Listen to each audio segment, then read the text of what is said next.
Miss. My name is Ruben Moreno, and today I'm going to talk about, I'm going to give my opinion about the competency assessment in virtual learning environments. Okay, so this is just my opinion about what I read and what I watched when I watched the video that you attached to the virtual campus. Okay, so I think that I can start with something interesting that I noticed when I was reading the documents, the PDF, that first of all we were reading about one of the university from Mexico, that it was about Chihuahua's University, if I'm not wrong, and I want to start for there. It's something interesting that when we want to take an example from other countries, from other universities, it's something unusual when we say that La UNA is going to take an example from other university here in Honduras. But yes, when we talk about another university in other country, so first of all, it's something good, because we need to have an example, to have a guidance, to go and develop all that we need, or all the skills that we need to improve in this case. So we know that since the pandemic started the last year, it was a really challenge when we were trying to figure out how to use these programs, how to use the computer to receive our virtual classes, or people who is teachers now, or like you. It was something hard to say that I'm going to teach in this way now. I'm going to teach this with this approach, with this teaching method, because it was something different. Life changed in a very colossal way. And well, yes, it was challenging, and it is still a challenge for us as students and you as teachers. But I think that we keep in mind that we are just taking an example from other countries, instead of trying to develop and to improve, to be an example for others, not for other countries. That doesn't matter in this case, but remember that we are the Maximus House of the Studies, and I think that we need to improve a lot. Okay, about the competency assessment, I know that I cannot generalize all the teachers from our program or from the university, but I know some teachers that they are doing a really great job about the virtual environment that we are receiving or that we are using in this case, something that we are true. But some of them, they're not like doing the best of them, or they are not giving the best of them, because they think that it's like being front of the class, and this is not the case. Okay, it's not the same to say that I'm going to teach a class, or I'm going to teach a topic in front of a class face to face with the students, or that I'm going to teach virtually. That in that case we need to start applying something that you uploaded in one of the documents, that was the teaching methods or the approaches. We already know how the approaches and methods work, but how do we know how to use them in the virtual case or in the virtual life? We don't know if the student is paying attention, or if the student is writing something right, or they are making mistakes, because some of the teachers, they prefer to talk to give information, but they are not expected to receive anything from the students. Some of the teachers expect something else from students, but we as students don't know what we need to give, or how we need to respond, because the teacher is focused just in talking, and we are not producing anything. And when they want us to produce something, it gets hard. It's challenging, as I was saying, but when we are in the classroom, we as students, we know almost immediately what the teacher is expecting from us. But virtually, it's an environment.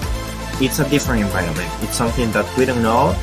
Sometimes we don't see each other's face, and we get confused because teachers are expecting one thing and we are trying to give other things, and that's not possible. Why? Because some of these teachers or students don't have the necessary competences for being in a virtual environment. Okay, in this case we are talking about virtual learning. I know that it's something that we need to learn, but 1 year after all the pandemic, all the COVID-19, all the illness that has happened in our country or around the world, it's something that I think that we needed to improve a long time ago, not just when the situation happened or when the situation arrived. We needed to start improving. Not, we need like a plan B in this case as a student, not just for our program, not just for our university, in this case for all the world, because we know that anyone was prepared for this case. But it's like always having a plan, a B plan, because we don't know what is going to happen in the future. We are expecting to return to go back to classes, but we don't know. We don't know what is going to happen with the internet, or well, just in this case, we are trying to learn a new environment, but teachers do not understand when a student do not have internet or enough internet, when they don't have electricity. Not all of them, as I was saying, I'm not generalizing, but some of them try to expect something that we cannot give. It's something that we are not prepared to give it. Sorry. Okay, about the approaches, I'm going back to that part. About the approaches is something that we need to combine in this case. Why? As I was saying, we are not in front of the class. The approaches or the methods are not going to work in the same way as after. Why? Because first we are learning something new. Yes, we can apply some approaches, we can apply some methods, but we don't have to think that they are going to work. If they work, excellent, very well, we did a very good job. But if they don't work, what happened? We are learning nothing because our mind is in blank, or we don't know what to do.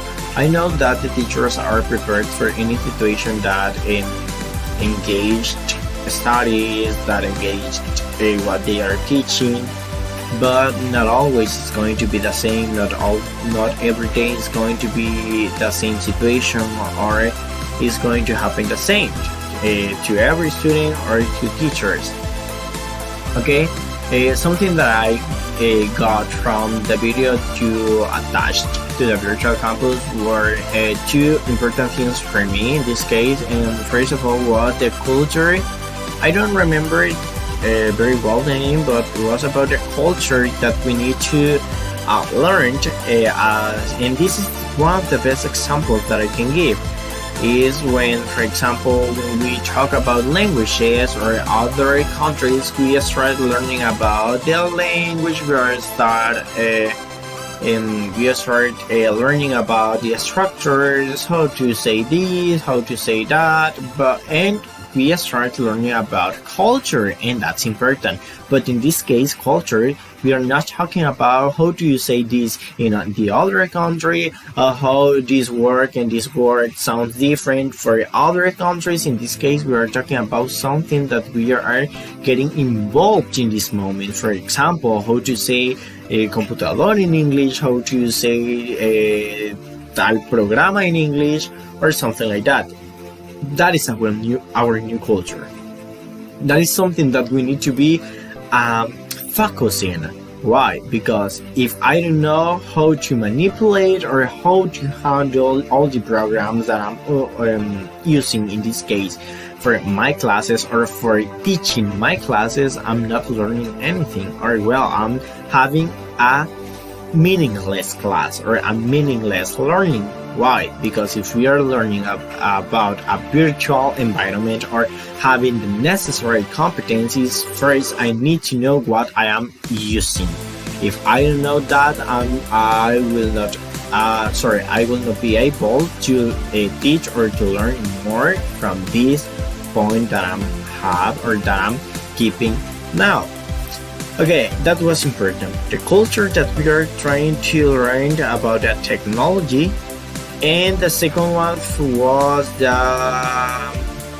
adult learners. Why? Because it's something challenging for us, the youngsters. It's something really hard for adults, because they don't have the same capacity that we could have. They don't have the enough knowledge about technology as younger people have. You can see, for example, I will give my personal example. My dad is 62 years old, I'm 20 years old, and he has his first smartphone. He doesn't know how to send a WhatsApp, he doesn't know how to make a call, he doesn't know how to take a photo, and just imagine try to teach them a new environment.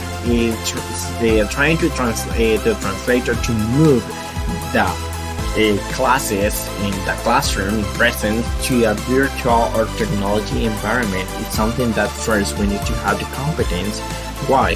Because if we, a teacher, have the competence to teach and to guide someone through that, that means that the student is going to learn and to have a meaningful learning. But if we as teachers doesn't have the necessary competence or the necessary capacity to guide someone through something new, it's something that we need to improve. Not it's something that is going to be impossible because we are learning, but it's something that is going to be challenging for both of us, me as teacher and for my students, because if I cannot teach something that I don't know, it's like a topic from our classes. For example, I cannot teach reported speech if I don't know anything about reported speech, so I cannot guide someone through that if I don't know what I'm doing now. So first we need to learn about that. Technology is something important every day since from many years ago, but it's like if weren't important when we talk about classes. Technology is important for WhatsApp, technology is important for gossips, technology is important for